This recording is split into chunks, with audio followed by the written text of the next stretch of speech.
Imagine staring into a mirror that doesn't just reflect light but time itself, peering not at your own face but into the infancy of the universe when existence was still wrapping itself around its first breath. That's precisely what the James Webb Space Telescope was built to do. But what it found when it looked deeper than anything before, it wasn't infancy, it wasn't the cosmic cradle. It was a contradiction, a cosmic impossibility. And what it saw, what it revealed to us, has not just stunned astronomers, it has shaken the very skeleton of modern physics. For decades, scientists believed they had a pretty solid grasp on how the universe evolved. First came the Big Bang, then a dark age, followed by the slow, methodical birth of stars, galaxies, and eventually life. The further back we look, the simpler things should be. Basic particles, faint hydrogen clouds, chaotic, unformed space. But when Webb turned its golden mirrors toward a remote and supposedly quiet sector of the sky, one of those vast black stretches where we expected little more than darkness, it captured something that should never have existed at that time. Fully developed galaxy, not a hazy blob or scattered gas, but a complex rotating system of stars complete with spiral arms and a monstrous black hole at its heart. Not just formed, but thriving. This was not a fluke. As data poured in, more galaxies emerged from that primordial shadow, fully structured, chemically mature, gravitationally stable. It was as if the cosmic clock had jumped ahead, skipping billions of years of slow evolution and landing in an era of impossible maturity. And with each observation, one terrifying question began to echo louder in scientific circles. What if everything we thought we knew about the beginning is wrong?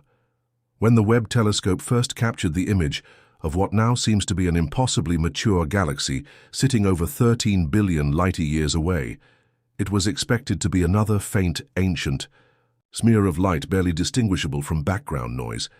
But instead, what stared back was nothing short of architectural elegance. Spiral arms wrapped like ribbons of starlight, dense star clusters orbiting in harmony, and a dense core pulsing with energy.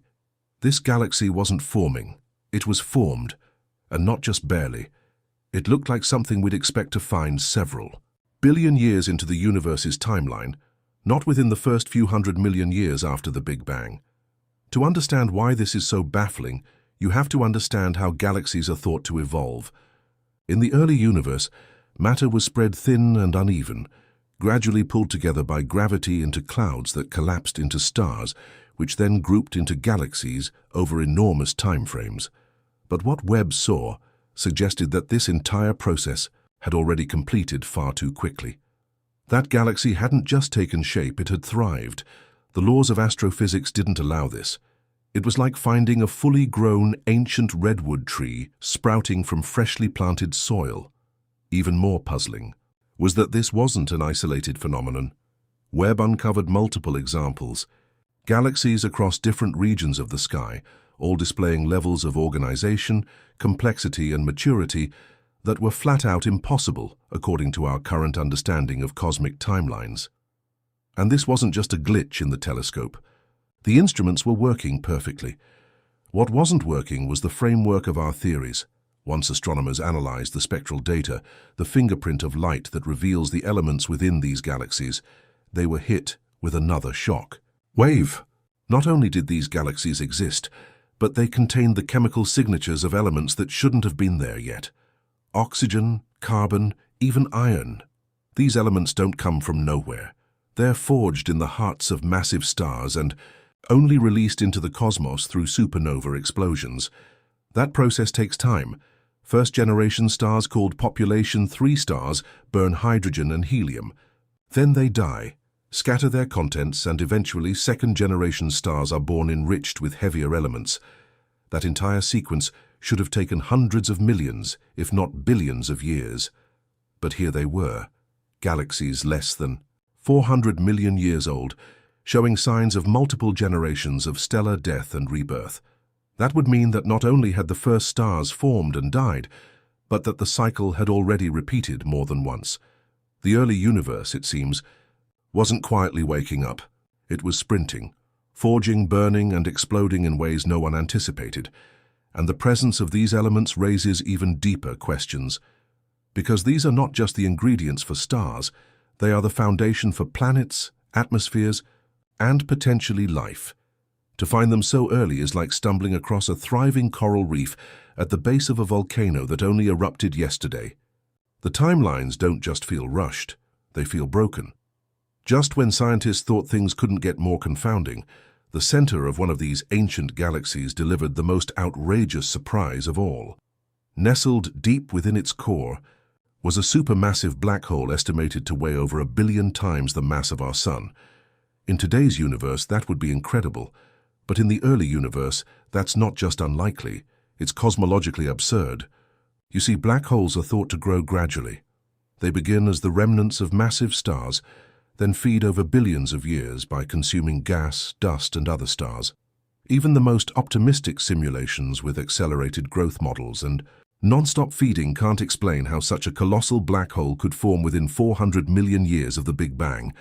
It would be like finding a fully grown adult who was born just an hour ago. The math doesn't work. And yet, there it was. The gravitational signature was unmistakable. The rotation of nearby stars, the energetic emissions, the warped space around it, everything pointed to a black hole that had skipped adolescence entirely. It didn't grow, it arrived. Scientists are now entertaining radical theories. Primordial. Black holes formed directly from the collapse of extreme density fluctuations in the early universe, or perhaps the influence of exotic particles or dark matter accelerating their growth. But these are not adjustments to current models. These are completely new blueprints for reality. What do you do when every observation defies the rules you've been taught? For many cosmologists, the answer is unsettling. You rewrite the rules. Because the James Webb telescope hasn't just shown us anomalies. It's revealed a universe that seems to be behaving in reverse, where complexity comes before simplicity, and where ancient light carries blueprints that shouldn't exist. Some scientists now propose that dark matter, long thought to be a passive, gravitational force, might have played a more aggressive role in shaping the early universe, forming scaffolds that fast-tracked galaxy growth. Others suggest that time itself may have flowed differently in those early moments, stretched and warped in ways we can't yet detect, allowing entire epochs of evolution to pass in what appears to us as mere flashes. And then there's the most chilling idea of all, that perhaps the early universe wasn't so different from the one we see today. Maybe complexity is not the endpoint of cosmic evolution. Maybe it's the beginning. As the data kept flowing, researchers began to notice something even stranger, something that had nothing to do with the brightness or the mass of these galaxies, but with the shapes they repeated. Using deep learning algorithms, scientists found that the distribution of these ancient galaxies followed a very particular repeating mathematical ratio, one eerily similar to the golden spiral. This was not just aesthetic, it was structure, a hidden geometry that spanned billions of light years, linking star systems and galaxies in elegant alignment. The very layout of matter seemed to follow a fractal logic, as if the universe was coded, from the beginning with a design that echoed across scales. It wasn't just coincidence. The spiral arms, the rotational symmetry, the orbital distances, Webb's high-resolution imaging revealed that what we thought was random chaos in the early cosmos may in fact have been patterned, predictable like fingerprints. But fingerprints of what? A fundamental law deeper than physics, or something far more disturbing, evidence of intentionality embedded into space-time itself. One of Webb's most controversial findings came not from a galaxy or a black hole, but from the faint chemical trail left behind in a seemingly empty region of space, an interstellar void so ancient it was assumed to be sterile. But the telescope's spectrometers detected something inexplicable. Complex organic molecules, not simple methane or ammonia, but polycyclic aromatic hydrocarbons, the building blocks of amino acids and, by extension, life. These chemicals weren't attached to planets. They weren't swirling inside stars. They were drifting, aimless, and yet somehow intact after 13 billion years. This raised alarms because the implications were beyond biological. It meant that the ingredients of life had existed nearly since the beginning, not formed later in solar systems like ours, but seated into the fabric of the cosmos almost immediately. And if that's true, then life isn't a fluke of planetary alignment. It's a feature, a constant, a thread woven through the universe from the start. The unimaginable, it seems, wasn't just galactic, it was molecular.